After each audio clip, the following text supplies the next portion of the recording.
I want to welcome you to this session of Leading with Integrity and Skill podcast. And we are delighted to have as our special guest today, Pastor Mark Holman, who is the leader, the founder and leader for an organization called Faith at Home Ministries, which is a continent hopping ministry. I know that Pastor Mark has done ministry in a variety of continents and big conferences, and has now been able to take that. He's back in the pastorate, and Pastor Mark and I the first place that I remember, he was in his upper chamber office at the Ventura Missionary Church. He had just become pastor there not too much before that, and I stopped in and we had a great visit. I just felt like it was connection right on the spot. And even though we have changed ministries over the years since then, yet we've been able to reconnect on a variety of times and have maintained this friendship. And Mark, thank you so much for joining us today for this podcast. And we're excited to hear what you have to tell us about Faith at Home Ministries. And they can go, I just want to get this plug in for your website. I think it's faithathome.com. If I'm not mistaken, they can go there to your website. They get all their information. Again, that's www.faithathome.com. Well, welcome, Mark. Thank you for joining us today. And Bill, it's a privilege anytime I get a chance to hang out with you because, to be honest, being a pastor, I'd never been in a missionary church before.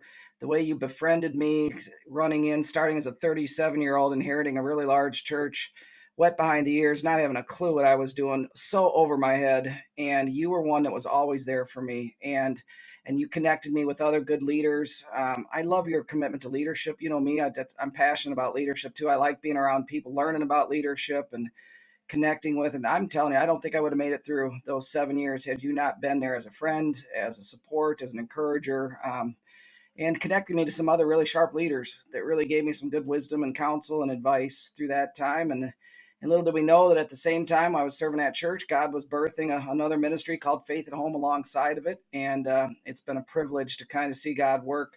So I think he had me at Ventura for a couple reasons. One was obviously to serve that church, but also to birth this thing called Faith at Home out of Ventura, and alongside of people like George Barna that was in Ventura, and Gospel Light, and some of the things that happened there. So it's been cool to see, and you've been a part of this journey every step of the way. So it's a privilege to be back with you, my friend, and serving you in this community that you've built through this podcast. So yeah, let's get started. Love to share with them. Well, thank you so much, Mark, for your kind words. I am interested. I'm always interested. A couple of questions that many times I ask men who are people who are in ministry. Tell me how you got started in ministry in the first place, and then maybe what was that shift that helped to move you into Faith at Home? Well, first of all, I never wanted to be in church ministry. I grew up as a camp kid. My dad was a camp director, so I thought camp was cool. Church is boring. I'm never going to serve the church. Why would you ever go into the church? Because camp is where it's all at. Living at a Bible camp, working at a Bible camp. So I went to college to focus and worked at a different Bible camp every summer, and started right out of college, went right into Bible camp ministry. And that's what I thought my future was going to be. I mean, I really had no designs or desires whatsoever to serve the church. But never say never to God, because 4 years later, God kind of literally, church kept working, called me 5 different times. I turned him down 4 times. And on the 5th time, I ended up going into that church. And then once I started serving in the church, I just got a passion for it, got a passion for children, youth, and families, and realized that, we got to help make church more like camp and really do a better connection that way. But then as you start working with the students, you start realizing, wait a second, I had the blessing to grow up in a house where faith was a part of everything you do, because that's at camp. Faith is 24/7. The Holy Spirit is active, and all of a sudden you get to church and you realize, whoa, there's a lot of people that aren't living their faith 24/7. They're just kind of doing church and coming to church for an hour, and we've got to help people live their faith 24/7 and be more passionate about it. And so I kind of progressed through children, youth, and family ministry, serving that for 11 years in different churches, and then God pulled me out of that and put me in as a senior pastor. And I kind of had that passion for both. Being a church that says, we're not here. It's not about what we do here at church. It's about what we're doing at home that matters more. And preaching that from the senior pastor and making that a part of how we do discipleship. Because to me, you're not really a disciple until you're really living it at home, and not just anyone can come and act like a Christian for an hour a week. But home is where life makes up its mind. Home is, and then Deuteronomy 6, and then all the statistics started coming out. And so faith at home became a part of our discipleship strategy as a senior pastor. And so kind of wove it into how we did church then. And then after 7 years, slowly we had a model that then we started sharing with others. And then through with help with George Barn and others, had a chance to start sharing that faith at home model and with other churches. And it just kept growing. And next thing you know, we're in 11 different countries and working alongside Focus on the Family. And I had to step down as senior pastor just to serve it full time. And so that did that for almost 12 years, full time serving faith at home. Came back to Minnesota, no designs on being back in the church. And then lo and behold, the church here asked me to be their interim. The former pastor and I are really good friends. He kind of hoodwinked me into coming in to meet with the elders because he was going to be stepping down, and said, just come to this meeting. And I came with a baseball hat on like this, t-shirt, and they were like, gave him five, and they said, we're here to talk to you about being our interim. I'm like, no interest in being your interim. Gave him 5 reasons not to pick me. They picked me anyway. And then after a year, I fell in love with this church, fell in love with this community, and now I love being able to serve both. Be back in the church, serving. Been here 6 years now as their senior pastor, and it also they allow me to just continue to champion and serve faith at home, which has had to evolve too because of the pandemic and all sorts of things. So yeah, it's been quite the journey. Only God could do all of that. Well, Mark, that is exciting. Always interested to hear how God calls people. Mhm. You mentioned number 6, just in case somebody doesn't have their Bible out or not familiar with that passage of Scripture. Give us just in a kind of a nutshell what that passage is about, or what are some key passages out of that portion that you think are important for the faith at home ministry. Well, he's talking in Deuteronomy 6. He's really trying to get the people to realize, they're going to be inheriting this land that he's promised to give them. It's going to be a land with large, flourishing cities, houses they did not build, places. It's going to be a phenomenal land, kind of like the land we live in. But then he's being very clear to them, be careful they don't forget the Lord when you live in this land. And the way that we're called to live is love the Lord your God with all your heart, soul, and strength, but then live out this faith at home. It says, talk about these things when first of all, it says, pass it on to your children and children's children by talking about it, not at church. It says, by talking about it with your children when you sit at home, when you walk along the road, which is in your car, when you lie down, when you get up, you lie down and get up at home. Write it as symbols on your hands, bind it to your foreheads, and then write it on the door frames of your houses and on your gates. So Deuteronomy 6, which again is repeated in other chapters because Deuteronomy repeats itself. That's what the word Deuteronomy means, is repetition of the law. It repeats itself. That passage just made it so clear that, man, home is meant to be the primary place where we live in love with God. And parents are called to be the primary influence that set the example in passing on faith to their children and children's children. It doesn't talk that the church is supposed to be primary. And yet I was spending a lot of my time focused. We can get so caught up in doing church that we can forget about the home. Be careful that you don't forget this, says the Lord. Be careful you don't forget that homes to be primary place and parents are to be the primary influence. And so that's what Deuteronomy 6 is all about in a nutshell. And so that has driven faith at home. It's driven me personally, and then it's driven our approach to discipleship, and it's driven faith at home. It's kind of been the banner chapter for Faith at Home Ministries and all that we've written and spoken about. Now I know you talk about, I listened to a podcast you did here recently, and you talk about faith at home focused churches. And then you also talk about faith at home focused families and grandparents. But let's go back to the church, since a number of people that will be viewing this podcast are church leaders. What do you mean about being a faith at home focused church, and how can you help churches? Where we start with churches, we talk to their leadership, talk to their pastor, and say, do you, at the core of who you are, want the home to be the primary place where people are living out their faith? And at home, when I say that, could be an apartment, could be a dorm room, could be a whatever. Do you desire for people to live their faith at home? Is that a passion of yours? Do you think what happens at home is more important than what happens at church? And most pastors, as you start talking about that, well, sure. I mean, I get that. They would be in agreement. Yes, I get home. Yes, I don't want them just being 1 hour Christians. I don't want them just being 1 hour churchgoers. Yes, I agree. Home should be primary place. Great. So we're in agreement there. Then, second is, do you think parents should be the primary influence, spiritual influence in the lives of their children? Do you think it's their responsibility primarily that the church is there to support them? But at the end of the day, mom and dad are the most influential. Do you believe mom and dad? Do you want mom and dad to be the primary influence in leading children to know, love, and follow Christ? And again, Bill, most pastors will say yes to that. So we can say, so far, we're 2 for 2. So we're in alignment. Third question: do you have an intentional strategy in your church to make home the primary place and parents the primary influence? Show me in your discipleship strategies of how you're doing church. Do you have woven into that a way that you are looking to examine, are we making home the primary place, and are we committed to making parents the primary influence?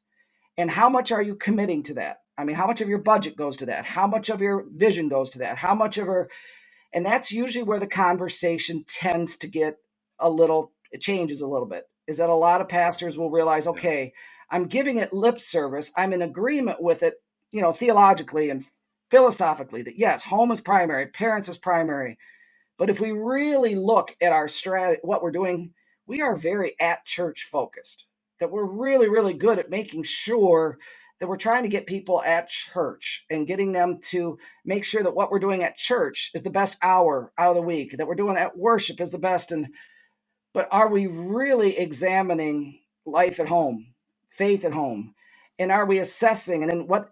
So that's kind of where we've evolved. So a faith at home focused church is not just ruthlessly committed to home as primary and parents as primary, but faith at home focused churches have intentional strategies woven in to make that happen. And it starts, and so what we've learned over time in working with churches, Bill, is that for a lot of years, Bill, we were a seed casting ministry where I'd go about that far and fire churches up to say, yes, we agree. We need to have a faith at home focus. And that's right. And I'd give them a few Mhm. ideas. I'd give them a few little things that they could consider doing. And then we'd leave and go to the next country or go to the next state or go to the next pastor's conference. And then we go, and we casted that vision for 7 years, 8 years. And there's a parable about what happens when you cast seeds, right? That kind of says something that we did have a few churches where it took deep root. And those churches are still faith at home focused to this day. And it's woven deeply into their discipleship strategies, into their language, into who they are. Whether the pastor leaves or not, they stay focused on a faith at home focus. They're ruthlessly committed to it. But most of the churches, it kind of sprung up for a little while and then died off because there's a guy by the name of Satan that doesn't want the home to be the primary place. He doesn't want people living 24/7. So he works really hard against this. It's almost like Satan is saying, I'll let you let them be Christians at church. Let me have the home. Because he knows that if he has control of the home and what happens there, then he can cause all sorts of problems even for the future generations, because then they're raised in a hypocritical environment where we act one way at church, but we live a different way at home.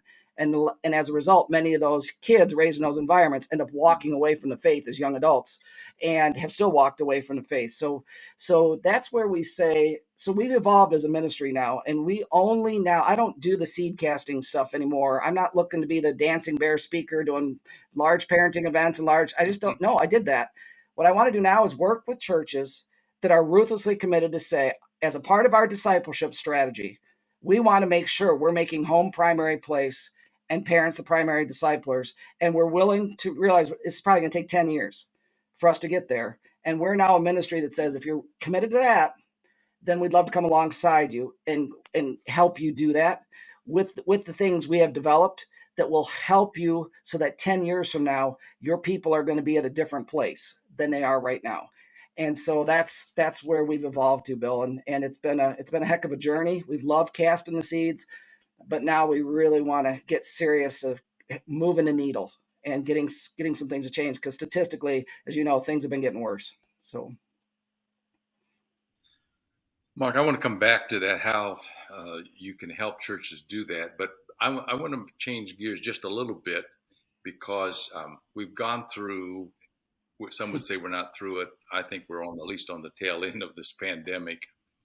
And so obviously that changed things. When you have churches shut down for months at a time, that changes things about how we develop spiritually. And I know you did a lot of surveying, kind of faith life surveying before the pandemic.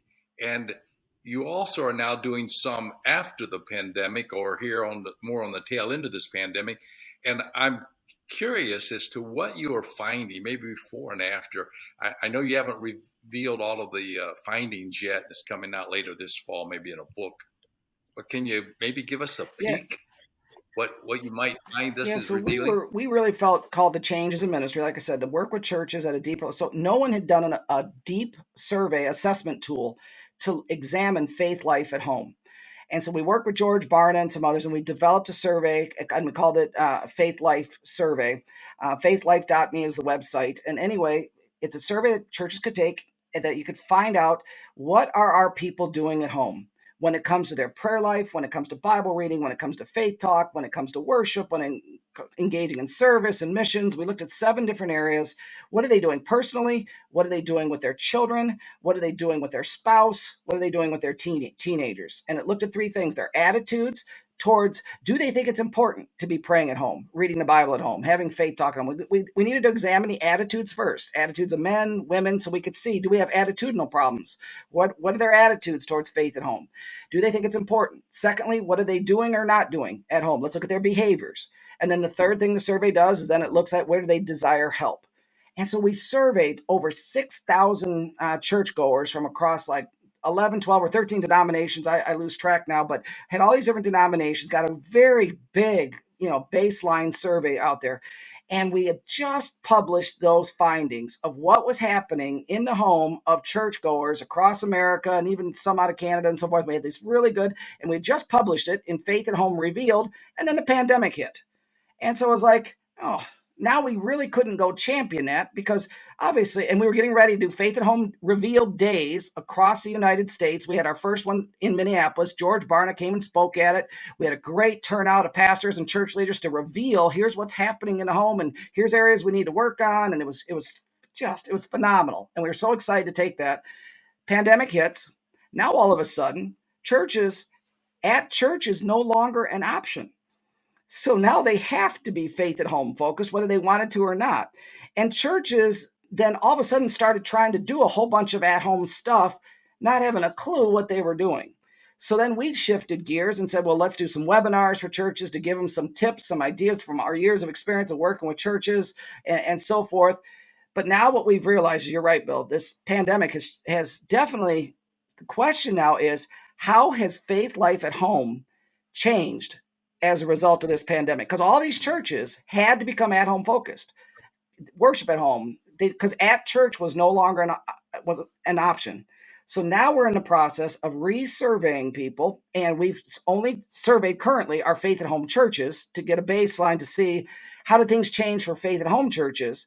But now we're getting ready to survey for lack of a better word, churches that didn't necessarily have a faith at home focus and just others, people, and we're going to find out.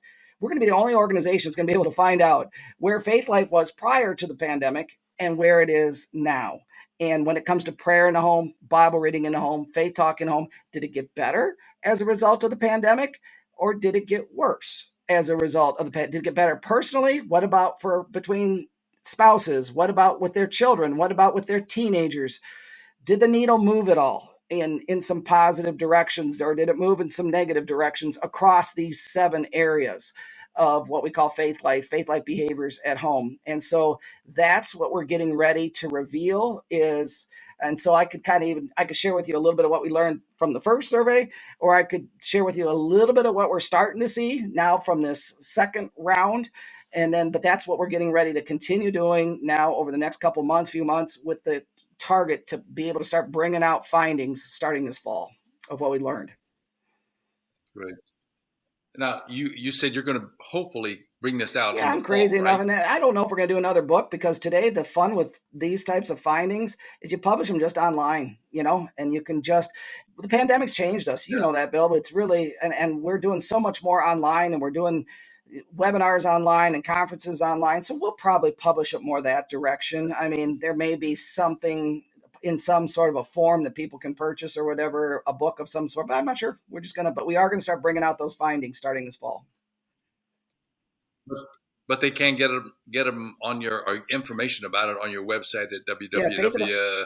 faithandhome.com, because then faithandhome. there's a way you can subscribe. And when you subscribe, a window comes up and you can subscribe. Once you put in your email address, you'll get all of our notices when we start publishing these findings. And that's going to be in. And we've got a pretty good advocate in our corner, and that's George Barna himself, that is really behind the scenes helping us, supporting us. He's going to even help us publish these findings. He's going to help us look at the findings and give his thought. We kind of have a little inside wager between he and I as to which way we think some of these are going to go. So it's going to be fun to see if he's right or I know I'm not going to win. You're not going to beat George Barna. He knows his stuff way better than I do, but still was fun to try to see what we think. Sure. Okay. An area which I had a time when we had no children, then we had children, and now we have grandchildren. Uh, Mark, we have 18 living grandchildren. And so I am really interested in your uh, grandparenting legacy and how I know that you have some specific ministry to those who may be watching or listening here on this podcast about grandparenting and how important that is in children's and grandchildren's Yeah, that's lives. Faith at Home kind of has always had the two sides to it. One was working with churches to help them have a faith at home focus as a church. But then we work with households and help parents, primarily was where we started, to have a faith at home focus as parents. Faith at home mom, faith at home dad, how to have a faith at home focus as a family. And we create a lot of resources for that, including an online Bible study that parents can take and so forth. But as we started doing that, then grandparents started showing up at our parenting events. And so then we're like, okay, and what we were hearing from them is we're here because we're parenting our grandchildren, or we're the only spiritual influence still left. Our adult children don't do anything with the kids, but we're still wanting to be an influence. So we're just here to learn some things. And so that led me to do some research. And we surveyed over 200 grandparents and kind of asked them, what's stopping you from being a spiritual influence in the life of your adult children and then in the lives of your grandchildren? And what surfaced out of that were 2 tactics and 5 specific roadblocks that we could see that Satan is using to try to get grandparents out of the game. And what I love about grandparents is what we have to say to them over and over is they're called grandparents for a reason, because they have even grander influence. Parents are the primary influence, mom and dad, in the lives of their children, always will be. And even if your children are adult children now in their 30s and 40s, mom and dad never lose the top spot of influence. Mom and dad will always be the most influential people in the lives of their children. But the grandparent becomes so think about that. As a grandparent, you're still mom and dad. You're still primary for them. But then so never stop. It's never too late with your adult children. Stay an influence there. Don't ever give up. But then also realize now you have all this influence as a grandparent. And the statistics are starting to show that grandparents are right behind parents when it comes to being a spiritual influence in the life of those children. And so it's like God designed it that way or something so that you could have, but yet now could you see why Satan wants grandparents out of the game? Because if he can get them to disengage, well, then they're no longer influencing their adult children and they're no longer an influence in their grandchildren's life. And they have a potential to have grand influence in their lives. And Satan doesn't want that. And that's why one of the fastest growing epidemics today that they're, for lack of a better word, that they're calling it, is this whole thing of estrangement, where many adult children today are divorcing their parents, literally walking away from their parents and saying, I'm done. And they're getting advice from counselors that they should be. Well, that's a total ploy from Satan, because he's trying to tear this grand influence out, Wow. pull that out of the equation. So yeah, so I have fun revealing to grandparents, here are the roadblocks that Satan's going to try to use to get you out of the game. And then I sent out to these grandparents, what are ways that you found to overcome these? And I got all these great ideas from grandparents of ways they've overcome distance, way they've overcome some of these roadblocks.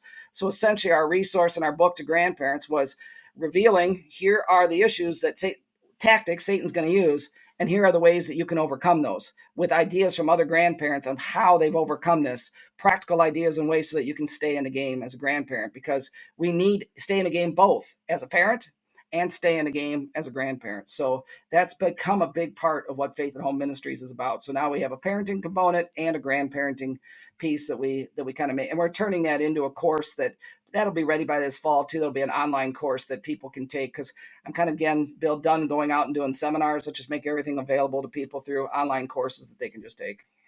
Sure. Sure. Well, Mark, we're going to need to wrap up here, but um, how can it, if churches want to say maybe they want to help support your ministry or they would like to be in contact, how can they reach you for any support that Well, you let me just tell are you, able to I'll give make them? it clear to churches. Here's what we would offer to you. We have a very simple 3-step process. If you're interested in being a Faith at Home church, we'll have a Zoom thing first. I want to talk to your pastor. I want to talk to your leadership, and let's just see if it's a passion of yours. Then the next thing we do is we assess your people. You take the survey and we get a baseline. And then we help you develop a strategy. I don't know what the strategy will be. We don't have a curriculum. We don't sell anything. And we just say, but we know a lot of things that have worked and not worked. But we're not going to build your strategy until we know what your reality is, because we want to build it based on what your needs are and where your people are at.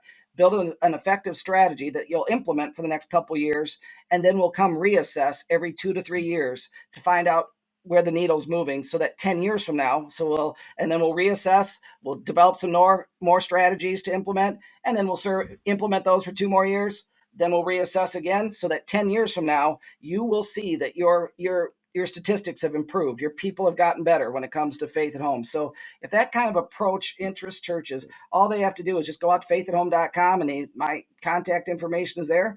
And we start the process. It's a very simple kind of process, but we're there to be alongside that church.